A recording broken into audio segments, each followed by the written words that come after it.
La Bible nous dit, verset 1 à 2. Si tu obéis à la voix de l'Éternel ton Dieu, en observant et en mettant en pratique tous ces commandements que je t'ai prescrits aujourd'hui, l'Éternel ton Dieu te donnera la supériorité sur toutes les nations de la terre. Voici toutes les bénédictions qui se répandront sur toi et qui seront ton partage lorsque tu obéiras à la voix de l'Éternel ton Dieu. Amen. Nous allons prendre le verset 8. L'Éternel ordonnera à la bénédiction d'être avec toi dans tes greniers, dans toutes tes entreprises, et il te bénira. Il bénira dans le pays que l'Éternel ton Dieu te donne. Amen. Verset 11 nous dit, l'Éternel te comblera de biens en multipliant le fruit de tes entrailles, et etc. Amen. Ça, c'est l'obéissance. Quand on obéit, donc on a toutes ces bénédictions que l'Éternel nous donne. Amen. Mais par contre, quand nous n'obéissons pas à la parole de Dieu, c'est là où c'est un peu compliqué. D'abord, on va parler sur le cas d'Adam. Comment il a désobéi sur le jardin d'Éden. Adam, il a entendu l'ordre de Dieu. Dieu lui a dit, l'Éternel donna cet ordre. Donc l'obéissance, c'est de recevoir aussi l'ordre de quelqu'un. Donc Dieu a dit à Adam, l'Éternel donna cet ordre à l'homme. Tu pourras manger de tous les arbres du jardin, mais tu ne mangeras pas de l'arbre de la connaissance du bien et du mal. Car le jour où tu en mangeras, tu mourras certainement. Malgré cet ordre, Adam a désobéi. Et il y a eu la mort, il y a eu la malédiction. On dit la malédiction générationnelle, donc la malédiction des origines en fait. Verset 6 nous dit, la femme vit que l'arbre était bon à manger et agréable à la vie et qu'il était précieux pour ouvrir l'intelligence. Elle prit de son fruit et en mangeant, elle la donna aussi à son mari qui était auprès d'elle et il en mangea. Alors qu'Adam savait l'ordre de Dieu, mais il n'a pas empêché sa femme de prendre le fruit défendu. Et ils ont mangé tous les deux et il y a eu la chute. Verset 9. Mais l'Éternel Dieu appela l'homme et lui dit, où es-tu? Il répondit, j'ai entendu ta voix dans le jardin et j'ai eu peur parce que je suis nu et je me suis caché. Et l'Éternel Dieu dit, qui t'a appris que tu es nu? Est-ce que tu as mangé de l'arbre dont je t'avais défendu de manger? L'homme répondit, la femme que tu as mise auprès de moi m'a donné de l'arbre et j'en ai mangé. Et l'Éternel Dieu dit à la femme, pourquoi as-tu fait cela? La femme répondit, le serpent m'a séduite et j'en ai mangé. Je vais m'arrêter un peu là. Donc, malgré qu'ils ont péché, au lieu de faire la repentance, ils s'accusaient l'un et l'autre. Non, c'est la femme qui m'a donné. La femme dit, c'est le serpent qui m'a séduit. Il n'a pas eu la repentance. Alors, quand on désobéit, c'est mieux de faire la repentance et tout rentre dans l'ordre. Amen. Quand il y a la désobéissance, il y a la mort spirituellement et il y a beaucoup de conséquences. En tant qu'enfant de Dieu, nous devons faire attention. Quand Dieu te donne ordre, quand Dieu te dit quelque chose, il faut se soumettre. Même si c'est dur, parce que des fois, il y a des choses que Dieu nous demande, des fois, c'est dur aussi. Mais nous avons le Saint-Esprit qui peut toujours nous aider. Saint-Esprit de Dieu, aide-moi. Ce que Dieu me demande, moi, de moi-même, je ne peux pas. Mais aide-moi pour y arriver. Et le Saint-Esprit est là et il nous aide toujours. Alors, on est dans la désobéissance. Beaucoup de choses ne marchent pas. Il y a des blocages, tu fais ça, ça marche pas, tu fais ça, ça marche pas. Il y a vraiment des blocages. Et le Saint-Esprit aussi te dira que tu es bloqué. Tout ça parce qu'il y a la désobéissance.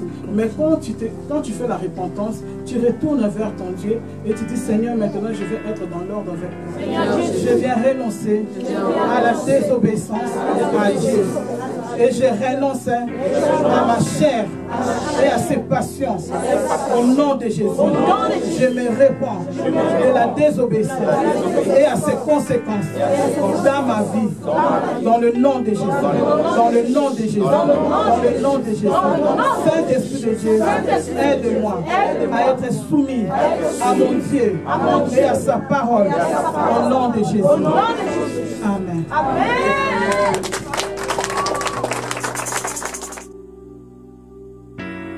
Le Seigneur, en fait, il nous demande pas si on a des connaissances, si on a du savoir, ou peu importe quelle autre intelligence.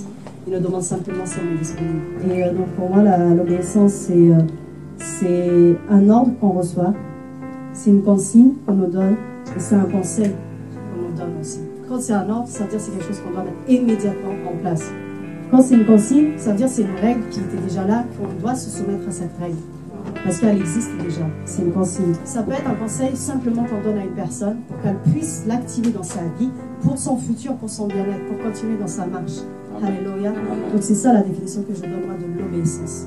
Parce que lorsqu'on n'est pas mort à soi, il y aura toujours nos raisonnements, il y aura toujours la circonstance, il y aura toujours la situation qui va faire en sorte qu'on ne va pas obéir. On trouvera toujours une excuse, et je vous dis, ce n'est pas une excuse bidon, c'est une vraie excuse que nous allons servir, que nous allons répondre avec une vraie excuse. Par exemple, j'ai un train que je dois prendre, il y a le pasteur qui m'a demandé de faire le ménage, je vais lui dire, je dois prendre mon train, c'est l'heure, c'est de la désobéissance. C'est vrai, je dois prendre mon train, il est vraiment à l'heure, le train, il est vrai qu'il ne va pas m'attendre, ça c'est une vérité. Mais si j'obéis, le Seigneur, il sait qu'est-ce qu'il me réserve après. C'est quoi la suite de mon chemin. Ça se trouve, c'est simple. C'est juste pour tester mon obéissance à ce que ça a été fait. Et à ce moment précis, justement au moment où je dois partir, c'est à ce moment pile que le Seigneur me retient. C'est justement, c'est ça l'obéissance. C'est quand tu es pressé que le Seigneur, il intervient, il te demande de faire un truc. C'est quand tu es pas bien que le Seigneur va venir, va intervenir. Pile poil à ce moment-là, il va te dire, fais ça. Quand tu n'as vraiment pas envie, c'est pile poil à ce moment-là que ça va te tomber dessus. Pile poil.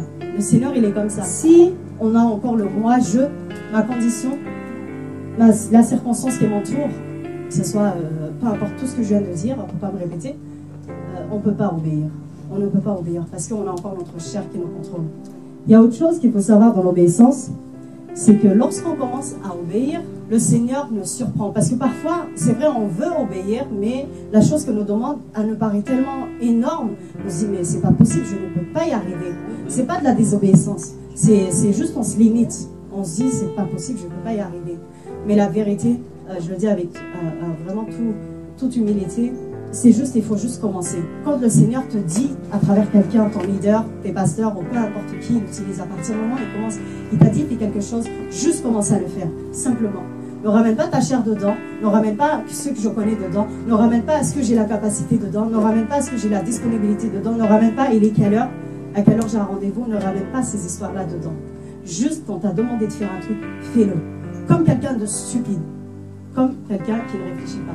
C'est ça en fait mourir en soi. Ça veut dire que ça passe même pas par nous en réalité, ça passe même pas par ma personne, moi. C'est la clé du royaume. Le diable il connaît toutes choses, il connaît la parole. Et il connaît la parole. Et il sait que lorsque tu obéis, c'est pour ça que je vous dis c'est la clé pour ouvrir le royaume.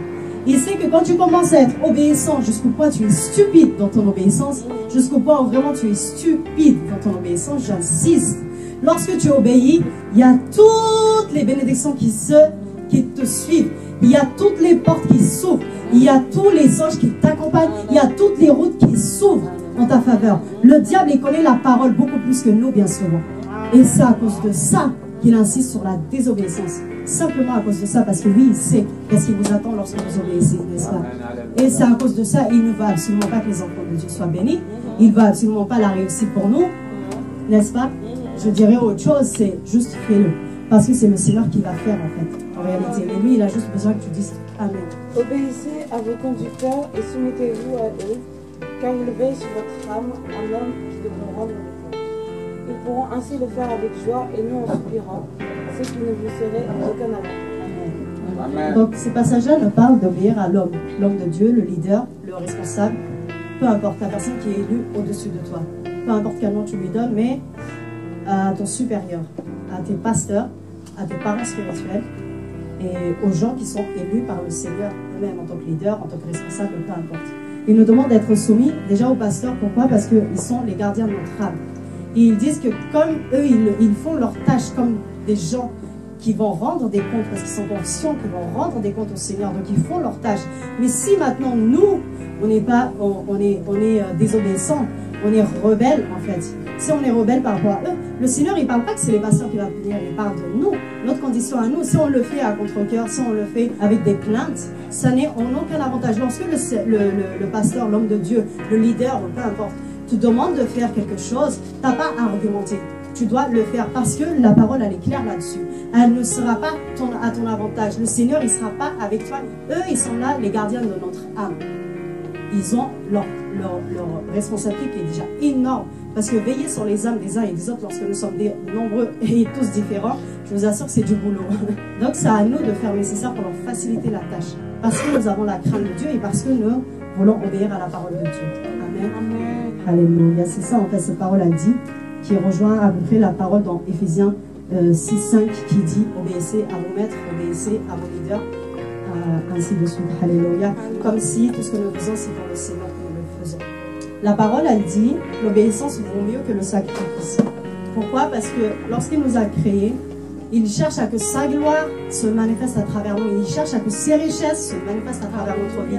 Il cherche à que tout ce qui est au ciel se manifeste dans notre vie concrète, réelle, ici sur cette terre. Ça, c'est l'objectif capital de Dieu.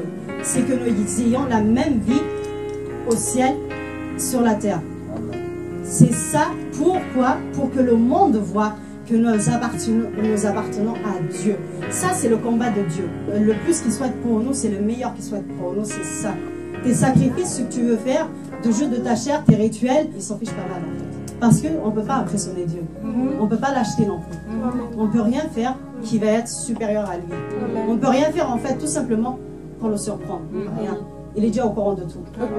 Si ce n'est que chercher à être obéissant, à être humble, à être soumis aux ordres et à refléter la parole de Dieu concrètement dans notre vie. Il n'y a que là que tu vas toucher le cœur de Dieu. Il n'y a qu'à travers. C'est pour ça l'obéissance, c'est une clé. C'est une clé primordiale pour ouvrir le ciel dans ta vie. Lorsque nous obéissons de cette façon-là, quelque chose se passe. Le fruit se voit. La gloire de Dieu se manifeste dans ta vie. L'enfant que tu cherches, tu l'auras. La bénédiction que tu cherches, tu l'auras. La maison que tu cherches, tu l'auras. Le travail que tu cherches, tu l'auras. Parce qu'il est déjà écrit dans la parole. Et Dieu, ce n'est pas un Dieu qui ment. Tout ce qu'il dit, il le fait. Il est le même hier, aujourd'hui, éternellement. Amen. Et tout ce qui est marqué dans sa parole, c'est pour nous. C'est pour que nous puissions le mettre en œuvre. L'obéissance, en fait, c'est tout ce qu'ils ont dit les deux femmes de Dieu. Fais quelque chose malgré toi. Il est beaucoup plus simple d'entendre quelqu'un dire qu'il obéit à Dieu. Il est beaucoup plus difficile d'entendre quelqu'un accepter d'obéir à son leader. Alléluia. Amen. La Bible dit, soumettez-vous les uns aux autres.